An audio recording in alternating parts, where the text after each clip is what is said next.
아멘. 자리에 편히 앉아 주시기 바랍니다. 목양실 창문 앞에 벚꽃이 있는데요, 하룻밤 사이에 너무 활짝 펴가지고 제 눈에는 팝콘으로 보이더라고요. 교회 때 벚꽃들이 환영하고 축복해 주는 것 같지 않습니까? 한 주간에도 세상에서 믿음을 지키며 사시느라 수고 많으셨습니다. 오늘도 주님 안에서 말씀을 통한 쉼과 평안을 얻는 귀한 시간 되기를 축복합니다. 예수 그리스도 이름으로 하나님 말씀 증거하도록 하겠습니다. 성경 말씀 마태복음 1장 18절에서 25절 말씀, 마태복음 1장 18절에서 25절까지 말씀 찾으셨으면 함께 교도하겠습니다. 제가 먼저 읽겠습니다. 예수 그리스도의 나심은 이러하니라. 그 모친 마리아가 요셉과 정혼하고 동거하기 전에 성령으로 잉태된 것이 나타났더니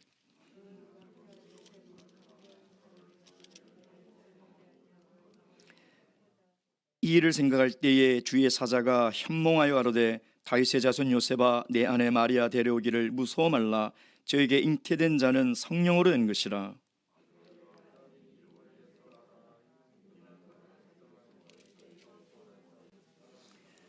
이 모든 일에 된 것은 주께서 선지자로 하신 말씀을 이루려 하심이니, 가라사대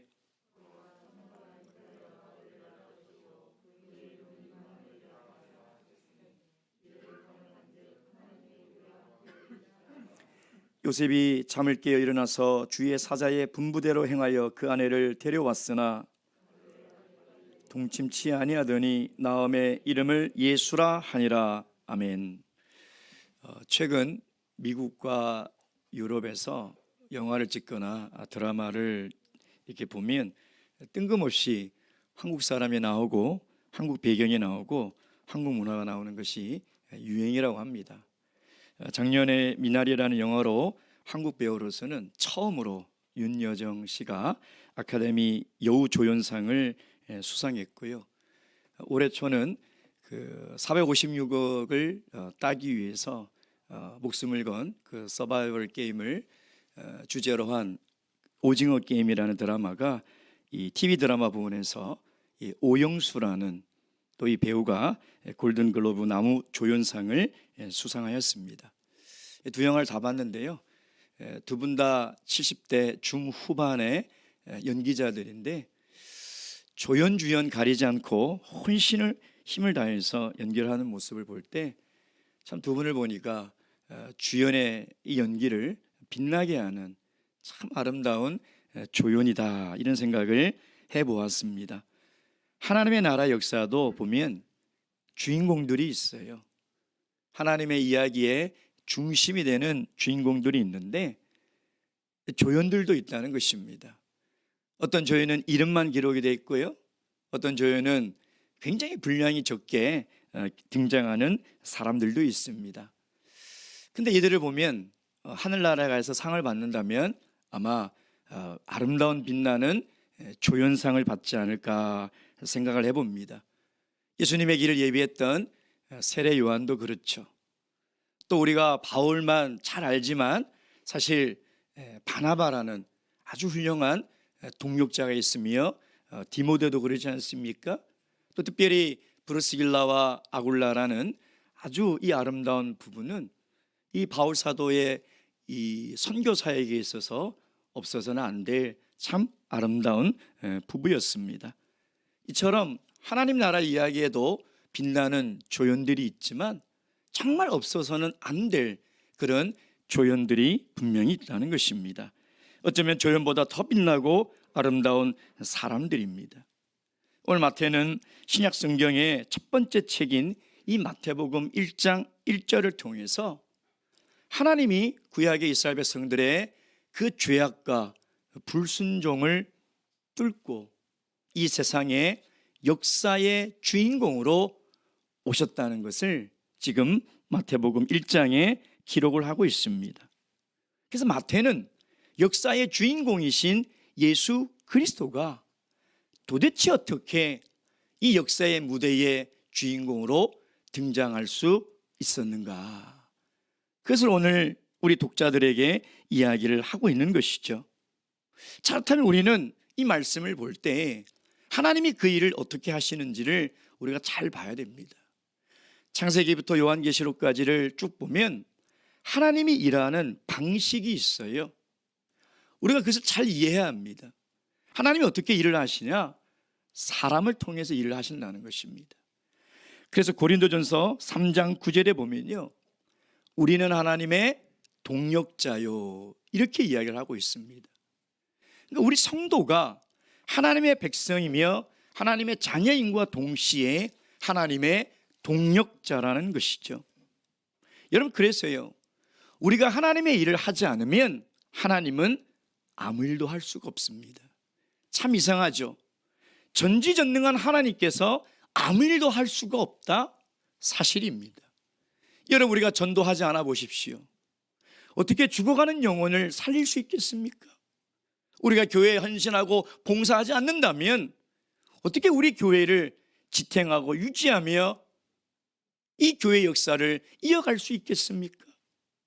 그러니까 하나님은 사람이 일을 하지 않으면 하나님은 아무 일도 할 수 없다는 것입니다.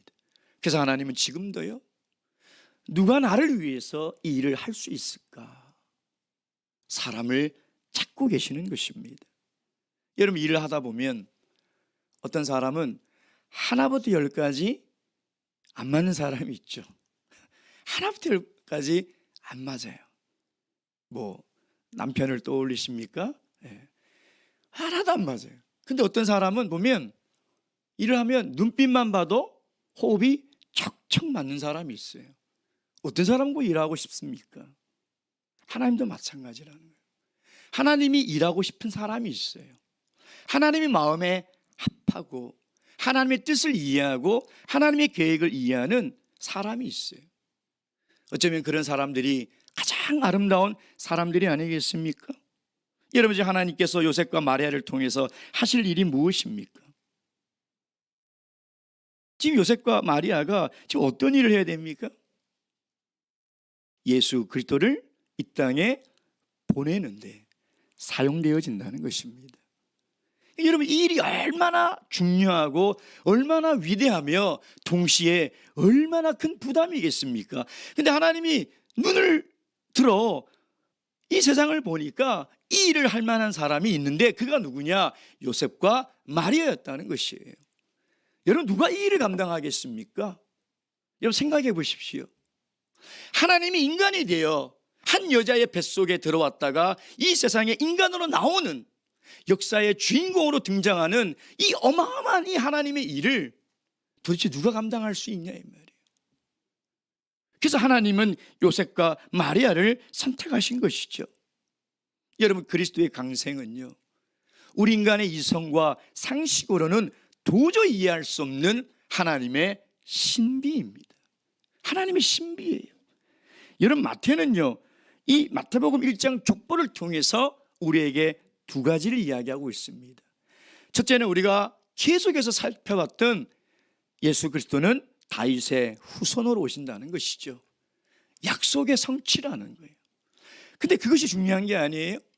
두 번째 중요한 게 뭐냐면 동정녀 마리아를 통해서 잉태되어 이 땅에 오신다는 것이죠. 그래서 신약 성경의 첫 책이며 첫 장에 통해서 우리에게 주시는 가장 중요한 메시지는 두 가지예요. 다윗의 후손으로 약속에 성취되어 오신 분이다. 두 번째는 동정녀 마리아를 통해서 잉태되어 이 땅에 오신 분이라는 것입니다. 왜냐하면 아무리 예수님이 법적으로 다윗의 후손으로 오셨다 하더라도요, 그것이 하나님의 구원의 사역을 이루어가는 데는 아무 의미가 없습니다. 아무 의미가 없어요.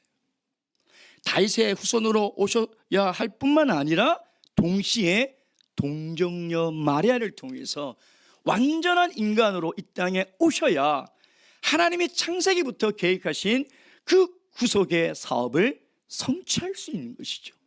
그래서 마태는 예수 그리스도를 소개할 때 가장 중요하게 생각한 것이 뭐냐면 바로 이 두 가지였다는 것이죠. 여러분, 오늘 이 시간 이 아름다운 두 사람, 이 아름다운 부부를 통해서 정말 하나님께서 왜 이 부부를 이렇게 귀하고 이렇게 중요한 일에 사용을 하셨는가? 그렇다면 우리도 이런 아름다운 부부의 삶을 본받아 하나님의 큰 구속사에 쓰임받는 그런 귀하고 아름다운 인생이 되고 싶다, 이런 마음을 가져야 되지 않겠습니까? 여러분, 마리아와 결혼을 앞둔 이 요셉은 얼마나 행복한 하루하루를 보내고 있었겠습니까? 근데 어느 날 갑자기 하나님이 정말 감당할 수도 없고 이해할 수 없는 헌신과 희생을 요구하지 않습니까? 오늘 첫 번째, 이 남편인 이 요셉, 예수님의 아버지인 이 요셉을 통해서 하나님께서 우리에게 말씀하시는 이 아름다운 삶이 어떤 삶인가 함께 은혜 나누는 시간 갖도록 하겠습니다. 여러분, 마태는 요셉이 어떤 사람이라고 이야기하고 있는가? 첫째, 그는 의로운 사람이라는 것입니다. 자, 18절 19절, 예수 그리스도의 나심은 이러하니라. 그 모친 마리아가 요셉과 정혼하고 동거하기 전에 성령으로 잉태된 것이 나타났더니 그 남편 요셉은 의로운 사람이라 저를 드러내지 아니하고 가만히 끊고자 하여. 우리가 이 구절을 이해하기 위해서는요, 유대인의 결혼 풍습을 이해할 필요가 있습니다. 유대인들은요, 결혼 풍습 중에 정혼이라는 풍습이 있어요. 그게 뭐냐면 남자가 어릴 때부터 그 배우자를 정해 놓습니다. 아주 어린 날. 그러니까 우리나라로 치면 조혼과도 같죠. 근데 조혼은 결혼을 해버리잖아요. 근데 유대인들은 결혼을 하지는 않아요. 정합니다. 정해놓고 나중에 이 남자가 성숙해지고 경제력이 있으면 신부를 데려올 돈을 그 신부집에 주고 데려와요. 그러니까 법적으로 정혼은 부부가 되는 거예요. 근데 실제적으로 결혼식을 하기 전까지는 부부 생활을 하지 못합니다. 할 수가 없어요. 그러니까 정혼은 우리가 생각하는 약혼과는 다른 개념입니다. 정혼도 법적인 부부예요. 근데 실제적으로 결혼식을 하기 전까지는 부부 생활을 할 수가 없는 거죠. 그러니까 부부예요. 정혼을 했다는 것은 부부예요. 예. 근데 어느 날 어떤 소식이 들려옵니까? 마리아가 임신을 했다는 것입니다. 정혼을 해서 법적인 남편과 아내의 사이인데 부부 생활을 할 수가 없어요, 유대인들은. 근데 임신을 했다는 거예요. 결혼도 하기 전에. 여러분, 이 소식은 가족들과 특별히 요셉에게 엄청난 충격이고, 마리아는 자칫 잘못하면 돌에 맞아 죽을 수도 있는 일입니다. 여러분, 우리가 이런 일을 당했다면 우리 어떻게 했습니까? 우리 늘 성경을 읽을 때 남의 일이니까 깊이 생각을 하지 않는데 내 일이라고 한번 생각해 보세요. 감당할 수 있겠습니까? 어떻게 감당해요? 도저히 감당하기 힘든 충격적인 이야기를 들은 이 요셉이 어떻게 반응을 하고 있습니까? 19절, 그 남편 요셉은 의로운 사람이라 저를 드러내지 아니하고 가만히 끊고자 하여. 이 사실을 안 요셉은 파혼을 하기로 결심을 합니다. 근데 이런 결심을 한 요셉을 마태는 의로운 사람이라고 소개하고 있는 것이죠. 이게 무슨 의미일까요? 여러분, 의롭다는 말은 두 가지 의미가 있습니다. 첫째는 착하고 성실하고 하나님의 말씀을 잘 따라 지키며 살아가는 사람, 우리가 아는 그런 의미가 있어요. 근데 또 다른 의미가 있습니다. 그 말이 뭐냐면 부정한 사람하고는 도저히 함께 살아갈 수 없는 사람이라는 뜻이 있어요. 부정한 사람이란. 그러니까 요셉은 의로운 사람이라는 그 말은 뭐냐면 두 가지의 의미를 함축하고 있는 거예요. 그게 무슨 말이냐? 요셉은 하나님의 말씀대로 살아가는 사람이었기 때문에 부정한 일을 저지른 마리아와는 함께 살 수 없다는 거예요. 함께 살 수 없는 사람이라는 것이죠. 여러분, 그래서 이 요셉은 의로운 사람이기에 이 조용히 파혼하는 것을 선택하는 것이죠. 저는 이 말씀을 묵상하면서요, 하나님의 공의가 무엇인지, 하나님의 거룩이 무엇인지 다시 생각하게 되었습니다. 이게 뭐냐면 마치 거룩한 하나님이 죄인과 함께 할 수 없다는 거예요. 의로운 하나님이 불의한 저희들과 함께 동행할 수 없다는 거예요. 여러분, 아니 우리같이 거룩하지 못하고 의롭지 못한 우리 삶에 하나님이 친히 성령으로 내 안에 내주어 계시고 나와 함께 살고 있다. 저는 이것이 너무나 이해가 되지 않는다는 거죠. 오늘도 성령을 근심하게 하고 성령이 기뻐하는 대로 살아가지 못하고 오늘도 말씀에 불순종하며 늘 불의 가운데서 살아가는 내 삶 속에 하나님이 나와 동행하시고 함께 계신다? 저는 이게 이해가 되지 않는 것이죠. 근데 오늘 이 본문의 말씀을 통해서 만약 하나님이 공의로만 나를 바라보신다면 불의한 나는 절대 하나님과 동행할 수도 없고 의롭지 못한 내 삶에 하나님은 들어와 계실 수가 없다는 거예요. 그러니까 하나님의 공의는, 하나님의 의로움은 어떤 의로움이냐? 사랑이 포함된 공의라는 것이죠. 요셉이 사랑이 없는 공의를 가진 의로운 사람이었다면 동네방네 소문을 다 내서 마리아의 머리채를 끄집어내어 아마 돌을 쳐 죽였을 것입니다. 그러지 않겠어요? 어찌 하나님의 계명을 어기고 결혼한 법적인 부부가 아내가 임신을 하고 돌아올 수 있냐 이 말이에요. 이걸 살려둘 수 있는 일이냐 이 말이에요. 근데 요셉은 어떻게 했어요? 조용히 파혼을 하기로 결심했다는 거죠. 여러분, 하나님의 공의 안에 사랑이 없다면 우리가 어떻게 살아갈 수 있겠습니까? 하나님이 의로운 잣대로만 우리를 바라본다면 우리는 단 1초도 하나님과 동행할 수 없습니다. 어떻게 그 앞에서 살아갈 수 있겠냐 이 말이에요. 그러니까 요셉의 의롭다함은 하나님의 공의를 닮아 있는 거예요. 여러분, 우리는 의로운 사람이 되려고 노력을 합니다. 특별히 종교적 열심히 뜨거운 성도들은 이게 더해요. 그래서 거룩을 추구하며 어쩌다 죄를 짓지 않고 말씀대로 살려고 노력합니다. 참 아름다운 모습이죠. 근데 이런 사람들이 범하기 쉬운 실수가 있어요. 그게 뭔지 알아요? 그 의로 다른 사람을 판단하고 정죄한다는 거예요. 정죄한다는 거예요. 나는 너하고 달라. 나는 신앙생활 얼마나 열심히 하고 하나님의 말씀 지키려고 하고 안식일도 준수하고 11조도 내고 나는 봉사도 헌신도 하는데 너는 뭐야? 판단한다는 거죠. 정죄한다는 거죠. 예.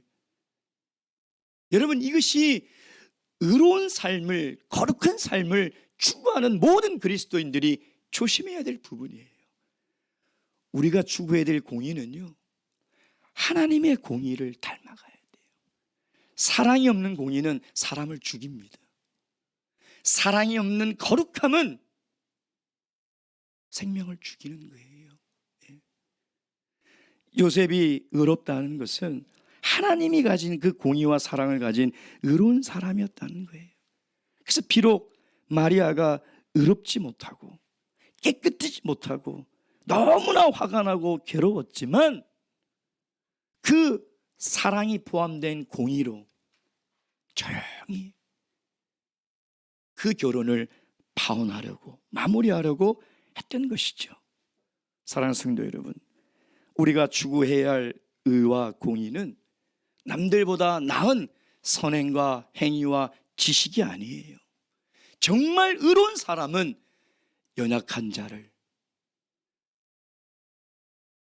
부족한 자를 이해하고 배려하고 참아주고 기다려주고 포옹하는 사람이에요. 그 사람이 정말 공의로운 사람이에요. 하나님이 우리에게 말씀하시는 그 공의는 그런 공의라는 것이죠.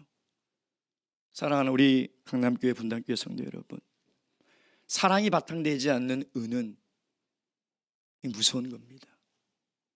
우리가 의로운 삶을 추구하고 의롭게 살아가야 되지만 그 근본에는 하나님의 사랑이 바탕이 되는 의롭고 거룩한 삶을 추구하시는 그런 귀한 성도님 되시길 주님의 이름으로 축원드립니다. 두 번째 요셉은 어떤 사람이었습니까? 두 번째, 경건한 사람이었습니다. 24절 25절 요셉이 잠을 깨어 일어나서 주의 사자의 분부대로 행하여 그 아내를 데려왔으나 아들 낳기까지 동침치 아니하더니 나음의 이름을 예수라 하니라. 지금 마태가 뭐라고 기록하고 있냐면 요셉은 마리아가 예수 그리스도를 출산하기까지 동침하지 않았다. 저는 이걸 묵상하면서요, 마태는 참 오지랖도 이거 어떻게 알았을까? 저는 그게 궁금해요. 물어봤을까? 아니 그 부부만 아는 그런 은밀하고 사실 공개할 필요도 없는 내용을 도대체 마태는 어떻게 알았을까? 그래서 마태는 좀 집요한 면이 있는 것 같아요. 왜냐하면 족보도 다 없는데 어떻게 찾아가지고 족보를 다 정리하는 그 집요함.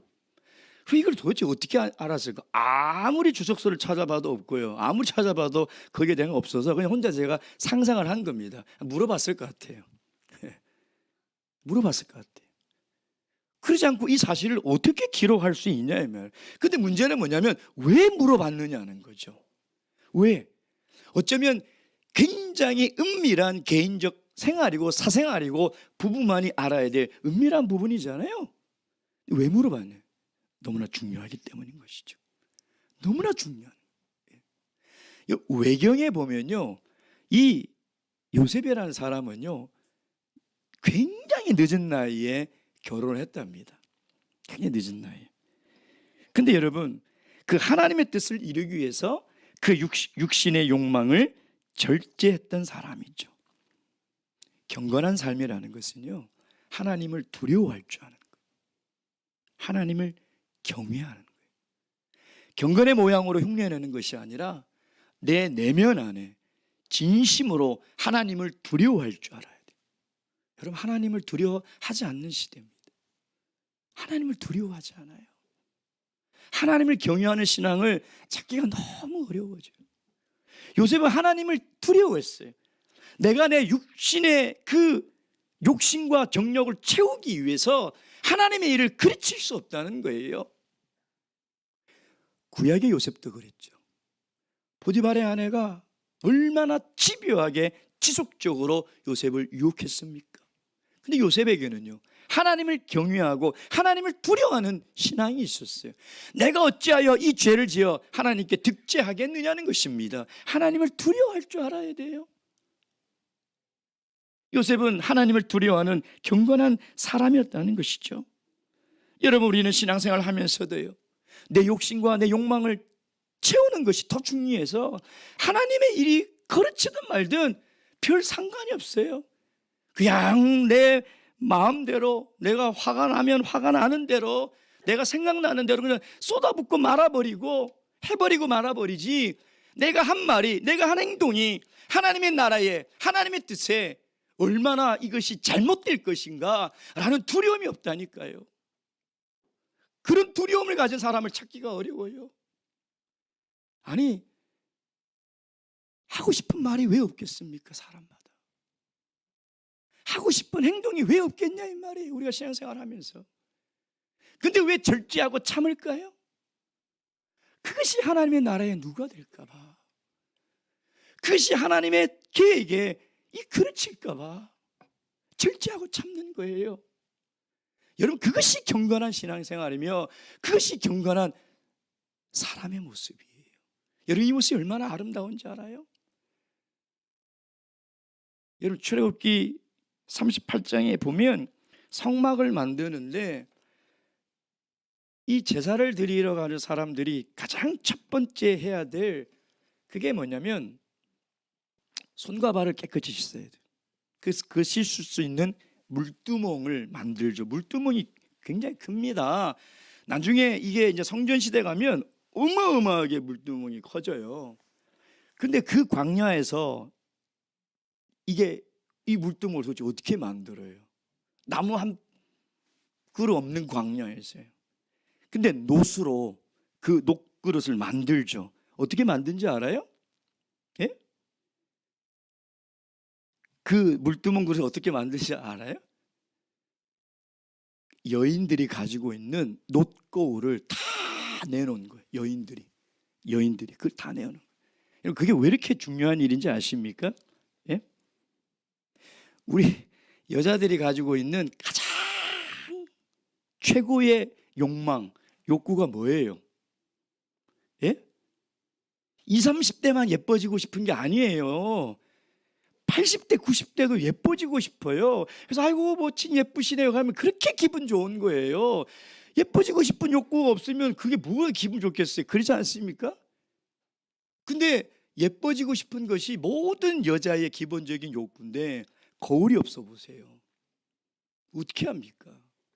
그게 뭐냐면 그 시대의 이스라엘 백성의 이 여성들은요, 내가 외적으로 예뻐지고 싶은 그 욕구를 다 하나님께 바쳐서 내 내면적 아름다움, 내 내면적 경건함을 살아가겠다는 그 표시가 뭐냐면 내가 가지고 있는 그 놋거울을 하나님의 물두멍을 만드는데 다 바쳤다는 거예요. 바쳤다는 거예요. 여러분, 우리가 하고 싶은 것들, 욕심과 욕망, 이걸 절제하는 것, 이거 참는 것, 여러분 이것이 얼마나 아름다운 사람의 모습인지 압니까? 내가 말을 하고 싶어도, 내가 뭘 하고 싶어도 이것이 하나님의 일을 그르칠까 내가 절제하고 참고 하지 않고 하는 것이요, 이게 경건한 삶이에요. 이게 아름다운 삶이라는 것입니다. 디모데전서 4장 7절 말씀 보겠습니다. 디모데전서 4장 7절.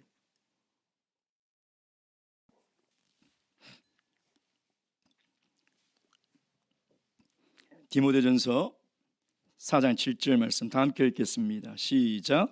망령되고 허탄한 신화를 버리고 경건에 이르도록 내 자신을 연단하라. 육체의 연단은 약간의 유익이 있으나 경건은 범사에 유익하니 금생과 내생의 약속이 있느니라. 아멘. 오늘 이 요셉의 경건한 이 삶을 통해서 저와 여러분이 하나님을 경외하고 우리의 삶을 돌아보아 경건의 아름다운 삶을 추구하며 살아가시길 주님의 이름으로 축원드립니다. 마지막 세 번째, 요셉은 어떤 사람이었기에 하나님께서 그를 이렇게 중요한 일에 사용하셨는가? 24절 말씀 보겠습니다. 요셉이 잠을 깨어 일어나서 주의 사자의 분부대로 행하여 그 아내를 데려왔으나. 여러분 19절 20절에 보면 이 마리아의 말을 도저히 믿을 수가 없죠. 마리아가 온 설명을 다 하지 않았겠습니까? 마리아도 얼마나 지금 당황스럽겠어요. 아마 이 설명을 했을 거예요. 뭐라고 설명했다고요? 성령이 잉태돼서 임신을 했어요. 이렇게 얘기를 한 겁니다. 자, 근데 보세요. 20절. 그 일을 생각할 때에,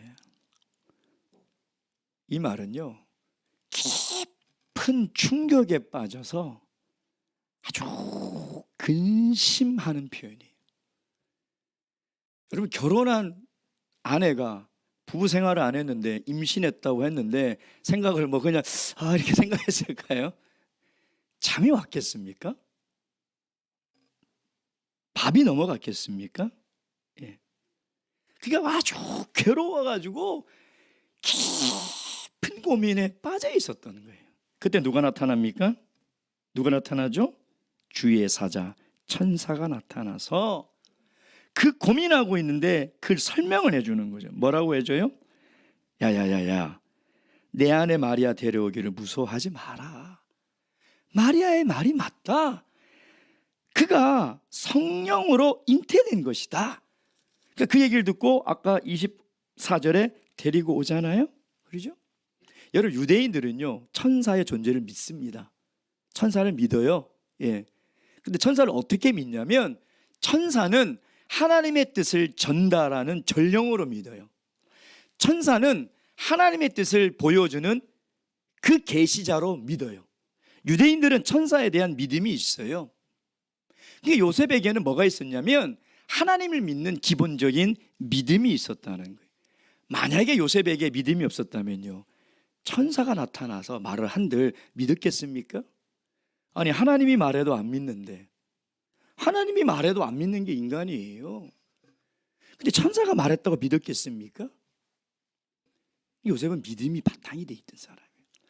믿음이 없는 사람에게 하나님이 아무리 놀라운 계획을 말씀하고 아무리 하나님의 놀라운 뜻을 보여줘도요, 믿음이 없는 사람은 절대 믿겨지지 않습니다. 믿을 수가 없어요. 근데 요셉은 바탕이 믿음이 있는 사람이에요. 그러니까 천사가 부를 때 뭐라고 부릅니까? 뭐라고 부르죠? 다윗의 자손 요셉아. 이 말은 뭐예요?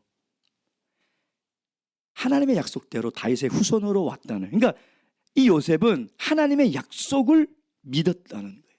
하나님의 약속을. 그리고 아까 제가 서론에 말씀드렸죠. 두 가지가 중요하다. 하나님 약속으로 온 것도 중요하지만 더 중요한 것은 실제로 하나님이 육신으로 와야 된다는 거예요. 이게 가장 중요한 거예요. 근데 어떻게 왔느냐? 성령으로 잉태했다. 성령으로. 여러분, 요셉이 성령으로 처녀가 잉태됐다는 것이 이해가 됐을까요? 이걸 도대체 어떻게 설명을 해야 이해를 할까요? 그러나 믿었다는 거예요. 믿었다는 거예요. 믿으니까 그 아내를 데려왔죠. 믿지 않았다면 데려오지 않았어요. 그러니까 뭐냐면 이해는 되지 않았지만 하나님의 뜻을 믿었다는 거예요. 여러분, 제가 저번 주에 학생부들 강의할 때 강의 제목이 뭐냐면 하나님은 정말 계십니까? 여러분, 이걸 어떻게 설명을 해요? 이걸 어떻게 이해합니까? 하나님의 존재를. 최선을 다해서 설명을 했지만 사실 제가 학생들을 이해시키려고 강의한 게 아니고 어떻게 이해를 시킵니까? 하나님의 존재를. 그래서 마지막에 결론으로 제가 그런 얘기했어요. 신앙은 이해하고 믿는 것이 아니라 믿으면 이해가 된다. 여러분, 이게 신비로운 신앙의 세계예요. 이해하고 믿는 사람은 그 믿음이 아니에요. 그게 무슨 믿음이에요? 하나님의 세계에는 이해할 수 없는 일들이 전부인데 어떻게 이해가 되면 믿겠다고 하냐 이 말이에요. 믿음이 생길 수가 없죠. 믿으면 이해가 되는. 여러분, 어떻게 우주 만물에 충만하시고 온 우주를 창조하신 그 하나님이 그 작은 여자의 뱃속에 생명체로 있을 수 있냐 이 말이에요. 이게 상상이 됩니까? 저는 이 말씀을 묵상할 때마다 상상이 안 돼요. 마치 인간이 고양이 뱃속에서 생명체로 10달 동안 있다가 태어나는 게 이게 이해가 되냐 이 말이에요. 이걸 도대체 무슨 생명과학적으로 설명을 해야 우리가 이해가 되겠냐 이 말이에요. 이해가 안 돼요. 하물며 그것도 이해가 안 되는데 창조주 하나님이 인간의 뱃속에 생명체로 계신다? 그러니까 요셉이 마리아를 데려왔을 때는요, 이해가 돼서 데려온 게 아니에요. 이해는 안 되지만 하나님이 천사를 통해서 나에게 하신 말씀을 믿었던 거예요. 다윗의 후손으로 메시아를 보내겠다는 하나님의 그 약속을 믿었다는 것이죠. 믿지 않았다면 어떻게 했을까요? 요셉이 항변했을 거예요. 아니, 하나님, 왜 조용한 우리 가정에 이렇게 오셔가지고 우리 가정을 풍지박살 나게 만듭니까? 여자가 세고 셌는데 왜 하필이면 마리아입니까? 남자도 많은데 왜 하필 접니까? 그렇게 하지 않겠습니까? 그러잖아요. 하나님이 우리에게 우리가 감당할 수 없는 헌신을 요구하고 감당할 수 없는 희생을 요구하면 우리는 꼭 그래요. 왜 제거해야 됩니까? 그러잖아요. 믿음이 없이 보면 이건 뭐냐면 하나님이 우리 가정과 내 삶의 행복에 간섭해 들어오는 거죠. 마리아가 잉태 안 했으면 그냥 평범하게 결혼해서 알콩달콩 재밌게 살았을 거 아니에요. 그렇지 않아요? 근데 왜 하나님이 하필이면 우리 가정에 그 결혼을 앞두고 하루하루 행복하게 이제 결혼식을 위해서 살아가는 그 요셉의 삶에 하나님이 왜 들어오셔가지고 이런 일이 일어나냐 이 말이에요. 근데 요셉은 믿었다는 거죠. 이게 감당이 안 돼. 이게 어떻게 제가 요셉이라도 감당이 안 돼요. 이게 어떻게 감당할 수 있는 일입니까? 근데 요셉은 그걸 믿었다는 거예요. 어려운 일이지만 하나님의 약속을 믿고 이것을 수용하고 순종했다는 거죠. 한 중년의 아주머니 두 분이요, 나이가 이제 중년이 돼서 교회를 나오기 시작했어요. 신앙생활을 하기 시작했죠. 그래서 이제 신앙생활을 시작하니까 제일 먼저 뭘 배웠냐면 예수님의 생애를 배운 거예요. 예수님의 생애 처음에 뭐예요? 예수님의 강생이거든요. 그 성경 공부를 목자님이 하는데 한 아주머니가 에이 목자님, 이런 새빨간 거짓말을 어떻게 믿으라고, 에이 저녁 어떻게 애를 낳아요 이게 하면서 계속 물고 늘어지니까 진도가 이가로 안 나가는 거예요. 이가 세례받으니까 안 나가는 거예요. 그래서 설명을 해도 에이 목사님 거짓말 하지 마시라고. 목사님 그렇게 안 받는데 그게 거짓말 얘기라고. 그 다음 시간에 갔는데도 또 진도가 안 나가는 거예요. 이게 이해가 돼야 그 다음 이가로 나가는데 못 나가는 거예요. 그 다음에도 못 나가는 거예요. 옆에 같이 이제 신앙생활 하는 아줌마가 그래요. 하도 없다가지고 야야야 지서방이 믿겠다는데 네가 왜 난리냐고. 예. 제가 그 얘기를 듣고요 생각해 봤어요. 여러분, 처녀가 잉태했다는 사실을 제일 못 믿을 사람이 누굴까? 남편 아니겠습니까?